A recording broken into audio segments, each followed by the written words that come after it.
ചോദിക്കുമ്പോ പറയും സ്കൂൾ മീറ്റാണ്, മറ്റേ മീറ്റാണ്. എന്ത് മീറ്റ്? സ്കൂളിൽ പണ്ടൊന്നോ പഠിച്ചു എഴുതിയിട്ട് കല്യാണത്തിനൊന്നും ഒപ്പം തോളിൽ കഴിഞ്ഞിട്ട് ഫോട്ടോ എടുക്കാൻ കേരി അങ്ങനെ വരികയാണ്. അതാരാ? അത് സ്കൂളിൽ പഠിച്ചാണ്, അത് കോളേജിൽ പഠിച്ചാണ്. പിന്നെ എത്താപതൊരു പുതിയണ്ടിന് എന്തൊരു അർത്ഥമുള്ള? എല്ലാവർക്കും കണ്ടാ ചിരിച്ചണേ, എല്ലാവർക്കും കൈ കൊടുക്കണേ, എല്ലാവരും ചിരിക്കണേ, എല്ലാരും തോളിൽ കഴിക്കണം. അതൊരു പുതിയണ്ണാവോ? അത് പഴയ പെണ്ണല്ല. ഒരു പുതുപുത്തൻ ശൈലിയോട് കത്തോടെ അതപോടെ ഇറങ്ങുന്ന പെണ്ണാകണം. നമ്മുടെ വീട്ടിൽ നിന്നൊക്കെ ഇറങ്ങുമ്പോ ആ ഒരു രീതിയിലാകണം സഹോദരങ്ങളെ. അല്ലെങ്കിൽ ഈ ചെലവഴിച്ചത് മുഴുവനും നഷ്ടമാണ്. നമ്മുടെ ഈമാൻ ഒരു നിലക്കും ചേരാത്ത വിഷയമാണ്. നമ്മൾ ലക്ഷക്കണക്കിന് രൂപ ഇതിൽ ചെലവഴിക്കും. പക്ഷേ എത്ര ചെലവഴിച്ചാലും, എത്ര ചെറുതാണെങ്കിലും വലുതാണെങ്കിലും അള്ളാഹു പൊരുത്തപ്പെടുന്ന രീതിയും ഭാവവും മാത്രമേ അവിടെ ഉണ്ടാകാവൂ. അതാണ് ഈമാനോടെ കൈകാര്യം ചെയ്യുന്ന രക്ഷിതാക്കൾ ശ്രദ്ധിക്കേണ്ടത്. അത് മകന്റെ പണമാണെങ്കിലും ശരി, മകന്റെ പണമാണെങ്കിലും ശരി, ആരുടെ പൈസയാണെങ്കിലും കാശാണെങ്കിലും നമ്മളെ വീട്ടിൽ വെച്ച് നടക്കുന്നതിൽ ഇസ്ലാമിന് എതിരായ ഒരു ശൈലി ഉണ്ടാകാൻ പാടില്ല.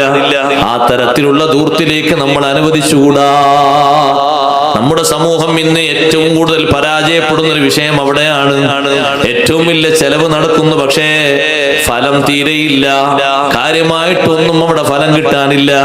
അതേ സമയത്ത് മുൻഗാമികളായ നമ്മളെ ഉപ്പാപ്പമാര്, ഉമ്മാമ്മമാര് അവർ നിർവഹിച്ച ശൈലികളിൽ അവർക്ക് ഇഷ്ടം പോലെ അവർ കൂലി വാങ്ങിയിട്ടുണ്ട്. കാരണം ഇസ്ലാമിന് എതിരായ ഒരു സംഗതിയും ആ കല്യാണ വീട്ടിൽ നമുക്ക് കാണാൻ കഴിയൂല.